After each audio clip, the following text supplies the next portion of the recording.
Welcome in your Hindi class, students.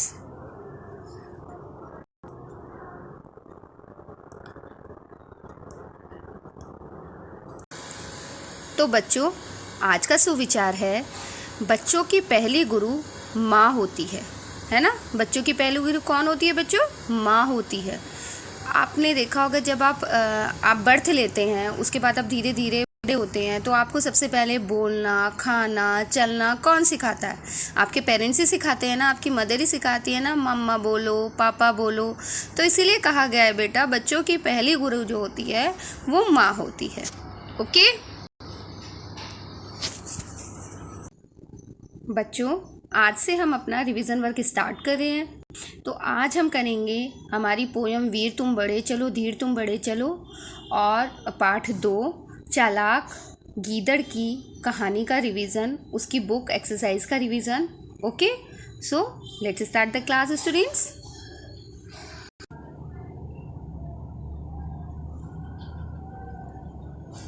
तो चलिए बच्चों, अब हम स्टार्ट करते हैं अपना रिवीजन। तो सबसे पहले हम रिवीजन करेंगे अपनी पोयम का वीर तुम बड़े चलो धीर तुम बड़े चलो। ठीक है, ये जो कविता है ये द्वारिका प्रसाद महेश्वरी जी द्वारा लिखी गई है। ओके, इस कविता के बोल हैं, वीर तुम बड़े चलो धीर तुम बड़े चलो। हे वीर तुम बढ़ते चलो, धीर तुम जो है वो बढ़ते चलो। हाथ में ध्वजा रहे, बाल दल सजा रहे। तुम्हारे हाथ का जो ध्वजा है, जो झंडा है, वो तुम्हारे हाथ में रहे, और जो बाल दल है, बच्चों का दल है, वो हमेशा सजा रहे, मतलब चलने के लिए। ध्वज कभी झुके नहीं। हमारा जो झंडा है, जो ध्वजा आपके हाथ में, वो कभी झुकनी नहीं चाहिए। दल कभी रुके नहीं। जो बच्चों तुम्हारा ये दल है, तुम्हारे साथियों का दल है, ये कभी रुकना नहीं चाहिए, और आप हमेशा ऐसे ही बढ़ते रहो। सामने पहाड़ हो, सिंह की दहाड़ हो। चाहे सामने तुम्हारे पहाड़ आ जाए, चाहे आपके सामने शेर आ जाए, कोई भी जानवर आ जाए, लेकिन आपको रुकना नहीं है। तुम निडर डटो वहीं, तुम निडर डटो वहीं। तुम निडर हटो नहीं, तुम निडर डटो वहीं। तुम बिल्कुल भी डर मत मानो, तुम हमेशा निडर लोगों की तरह वहीं पर डटे रहो। ठीक है, और तुम्हें बिल्कुल भी वहां से हटना नहीं है, चाहे तुम्हारे सामने पहाड़ आए, चाहे तुम्हारे सामने शेर आ जाए। ओके, वीर तुम बड़े चलो धीर तुम बड़े चलो। हे वीर तुम बढ़ते चलो और धीर तुम बढ़ते चलो। प्रात हो कि रात हो, संग हो न साथ हो। प्रात मतलब कि सुबह हो या रात हो जाए, अंधेरा हो जाए या उजाला हो। संग हो न साथ हो, चाहे आपके साथ कोई हो या ना हो, आप चाहे अकेले ही क्यों ना हो। सूर्य से बढ़े चलो, चंद्र से बढ़े चलो। तुम सूर्य से भी आगे निकल जाओ। जैसे सूर्य अपने चारों तरफ अपना प्रकाश फैलाता है, ऐसे तुम भी अपना प्रकाश फैलाओ। जैसे तुम चांद से भी आगे निकल जाओ और अंधकार में प्रकाश में हो जाओ। वीर तुम बड़े चलो धीर तुम बड़े चलो। हे वीर तुम हमेशा बढ़ते चले जाओ, और किसी भी समस्या के कारण तुम अपने पथ से बिल्कुल भी ना हटो और हमेशा आगे बढ़ते चलो। ओके, अब हम इसकी बुक एक्सरसाइज का रिवीजन कर लेते हैं बच्चों। बच्चों जैसे कि आपने देखा था कि मैंने ये लिखित प्रश्न और ये मौखिक प्रश्न आपको छुड़वा दिए थे। ओके, अब हम जो है एमसीक्यू क्वेश्चन जो है इसके बहुविकल्पीय क्वेश्चन उसे पढ़ते हैं।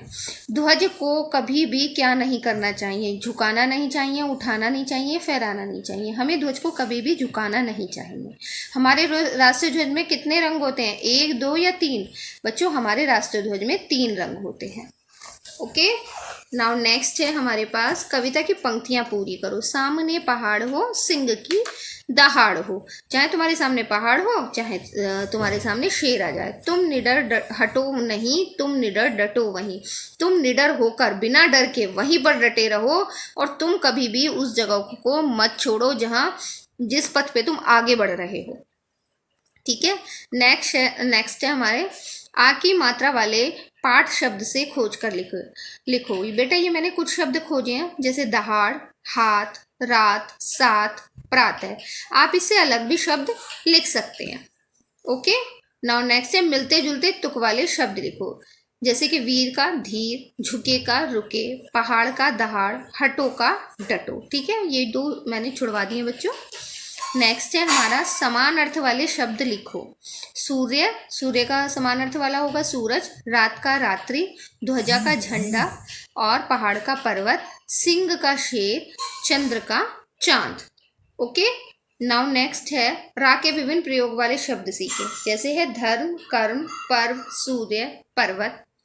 ये भी री की मात्रा होती है, र की, ये भी र की मात्रा होती है और ये भी र की मात्रा होती है। ठीक है, किसकी मात्रा है ये? रा की। ये किसकी है? ये भी रा की मात्रा कहलाती है। क र म, क्रम, ग्राम, प्रकाश, पा के साथ, मतलब इनके साथ जो साउंड आती है वो रा की आ रही होगी। क्र, ग्र, प्र, है ना। ऐसी ये है ट्रेन, ड्रम, ट्रंक, राष्ट्र। ठीक है, नाउ नेक्स्ट पेज। उसके बाद 24 घंटे में, ये हमारा नेक्स्ट क्वेश्चन है, 24 घंटे में एक दिन बनता है, 7 दिनों में एक सप्ताह बनता है। आओ सप्ताह के दिनों के नाम जाने। ये हमारे सप्ताह के दिनों के नाम है बच्चों। अब हम इससे आगे चलते हैं। देखिए हमारे रिक्त स्थान क्या है। सप्ताह में कितने दिन होते हैं? 7। सप्ताह का दूसरा दिन कौन सा है? सोमवार। विद्यालय किस दिन बंद रहता है? रविवार को। मंगलवार से पहले कौन सा दिन आता है? सोमवार। रविवार के बाद कौन सा दिन आता है? सोमवार। ओके बच्चों, जो हमने पाठ 1 का पोयम वीर तुम बड़े चलो धीर तुम का तो रिवीजन कर लिया। अब हम करेंगे चलाक गीदड़ पाठ 2 का रिवीजन। ठीक है बच्चों, इस कहानी में क्या था? एक शेर था जो बहुत दिनों से भूखा था और वो बहुत कमज़ोर हो गया था क्योंकि उसने बहुत दिनों से खाना नहीं खाया था। तो वो अपने घर से बाहर निकलता है और खाने की तलाश में इधर उधर भटकता है, परंतु उसे कहीं खाना नहीं मिलता। अब वो भूख से बहुत परेशान हो रहा होता है, वो बहुत थक जाता है। तो चलते चलते एकदम उसे क्या दिखाई देती है? गुफा दिखाई देती है। क्या दिखाई देती है उसको? एक गुफा दिखाई देती है। तो वो जो शेर होता है वो सोचता है कि ये गुफा जो है ज़रूर किसी जानवर की होगी और इस गुफा में ज़रूर कोई ना कोई जानवर मुझे खाने के लिए मिल जाएगा। तो शेर जो होता है वो क्या करता है? उस गुफा के अंदर जाके देखता है, लेकिन उस गुफा में कोई जानवर नहीं होता। तो शेर कि जरूर इस गुफा, यह जो गुफा है ये किसी ना किसी जानवर की होगी, तो क्यों ना मैं इस गुफा के अंदर जाके मतलब इस गुफा के अंदर उस जानवर का इंतजार करूं। तो शेर जो है गुफा के अंदर जानवर का इंतजार करने लगता है। बच्चों ये जो गुफा थी, ये गुफा थी एक गीदड़ की, जो बहुत होशियार, बहुत समझदार, बहुत चालाक था।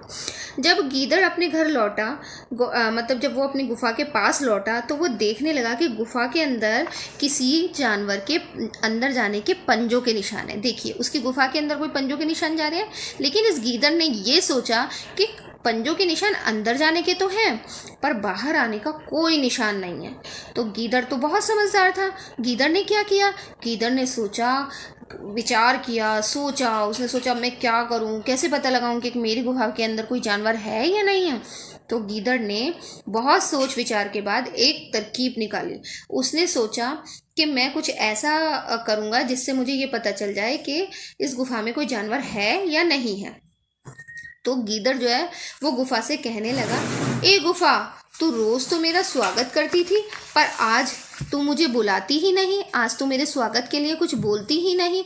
तो चल ठीक है, अगर तू मेरा स्वागत नहीं करेगी तो मैं भी गुफा के अंदर नहीं आऊँगा और मैं जा रहा हूँ। तो वो जो है मतलब नाटक करता है। तो शेर सोचने लगता है कि गुफा जो है रोज गीदड़ को बुलाती है और आज जो है मेरे डर के कारण वो गुफा जो है ये गीदड़ को आवाज़ देकर नहीं बुला रही है। तो क्यों ना मैं ही आवाज़ दे लूँ, नहीं तो ये तो जानवर वापस चला जाएगा, ये गीदड़ जो है ये वापस चला जाएगा, फिर शेर को तो कुछ खाने के लिए नहीं मिलेगा। तो उसने सोचा मैं ही बुला लेता हूँ। तो जो शेर था उसने बहुत ज़ोर से आवाज़ लगाई और कहा, आओ आओ मेरे दोस्त अंदर आ जाओ, आओ आओ मेरे दोस्त अंदर आ जाओ। शेर की आवाज़ सुनते गीदड़ यह कहते हुए भागा, मूर्ख शेर, मैंने गुफा को कभी बोलते नहीं सुना। क्या तुमने कभी बोलते हुए सुना है बच्चों? अरे नहीं, कभी आपने अपने घर की दीवारों को बोलते हुए सुना है? नहीं, कभी भी दीवारें नहीं बोलती, हमेशा दीवारें तो शांत रहती हैं। तो उसने यही कहा कि मैंने कभी दीवारों को गुफा को बोलते नहीं देखा, तुम्हें कैसे लगा कि वो जो है गुफा जो है बोलेगी। और शेर बाहर निकलकर अपनी मूर्खता की वजह से अपने शिकार को नहीं पा सका। ओके, और वो अपनी मूर्खता की वजह से क्या देखता है कि उसका शिकार जो है वो भागा चला जा रहा है, दौड़ा चला जा रहा है। ओके, अब हम रिवीजन करते हैं अपनी बुक एक्सरसाइज का। देखिए मैंने ग से आपको कराया था। पाठ के अनुसार वाक्यों को 1 2 3 4 5 के सही क्रम में लिखो। देखिए बच्चों ये मैंने लिखे हुए हैं। सबसे पहले जो सेंटेंस आया इस स्टोरी में वो था, एक बूढ़ा और कमज़ोर शेर शिकार की खोज में घूम रहा था। उसके बाद है सेकंड सेंटेंस, वह उस गुफा में छिप गया। थर्ड सेंटेंस है, वह गुफा गीदड़ की थी। फोर्थ सेंटेंस है, गीदड़ बड़ा चालाक था। और फिफ्थ सेंटेंस है, आओ आओ मेरे दोस्त अंदर आ जाओ। ओके, उसके बाद हम करते हैं MCQ क्वेश्चन आंसर। ठीक है, गीदड़ ने पैरों के निशान देखकर क्या किया? गीदड़ ने क्या किया? पुकारा, जोर से बोला, है ना। चुपचाप नहीं रहा वो, और ना ही वो डरा। वो बहुत जोर से बोला कि गुफा मुझे बुलाती क्यों नहीं है तू अंदर। उसके बाद सेकंड है, गीदड़ ने किसे कहा तू हमेशा मेरा स्वागत करती है? गीदड़ ने गुफा को कहा कि तू हमेशा मेरा स्वागत करती है। ना ही तो उसने शेर को कहा और ना ही जंगल को कहा।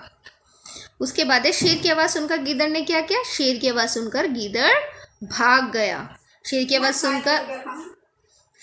आवाज़ सुनकर वह ना तो चिल्लाने लगा ना ही वो खुश हुआ। ओके, उसके बाद है, छोटा ई और बड़े ऊ की मात्रा वाले शब्द पाठ से खोज कर लिखिए, जो कि हमने खोजे थे ना, इंतज़ार, होशियार, शिकार, मूर्ख, बूढ़े।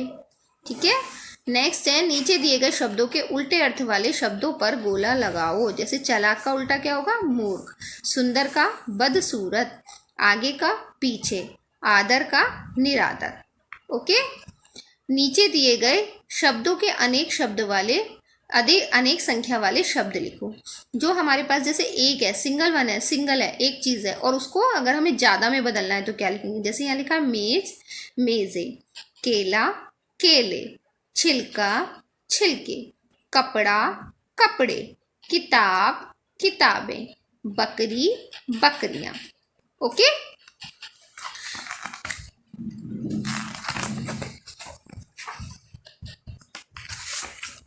नाउ नेक्स्ट क्या है अगला क्वेश्चन? नीचे लिखे शब्दों का प्रयोग करते हुए वाक्य पूरा कीजिए। ये हमारे पास कुछ शब्द दिए गए हैं, जिसे हमने ये वाक्य पूरे किए थे बच्चों। मेरा नाम अंश है, इस बॉय का नाम। डिम्पल मेरी बहन है। राजन मेरा भाई है। मैं दूसरी कक्षा में पढ़ता हूँ। रोहित मेरा बड़ा भाई है। ये हमने यहाँ से उठाए शब्द और इन फिलअप्स में भर दिए। ठीक है, उसके बाद है, आधा स व से शुरू होने वाले कुछ शब्द लिखिए। जो हमने लिखे हैं, स्वेटर, स्वराग्नि, स्वागत, स्वर्ण, स्वामी विवेकानंद। ओके बच्चों, ये हमारा गृह कार्य था। ठीक है बच्चों, तो अब आपको मैं जो है क्या दूंगी, अब मैंने आपको सारा रिवीजन करा दिया है दोनों चैप्टर्स के बुक वर्क का। तो अब मैं आपको एक PDF भेजूंगी, ठीक है, जिसमें आपकी जो है क्वेश्चंस होंगे, MCQ क्वेश्चन होंगे। आप उनको कर लीजिएगा। उसके बाद मैं 1 घंटे बाद, आफ्टर 1 आवर, मैं आपको उसकी आंसर शीट भेज दूंगी, तो आप उनको मैच कर लीजिएगा कि आपने वो वर्क सही किया है या नहीं किया। Okay, bye bye.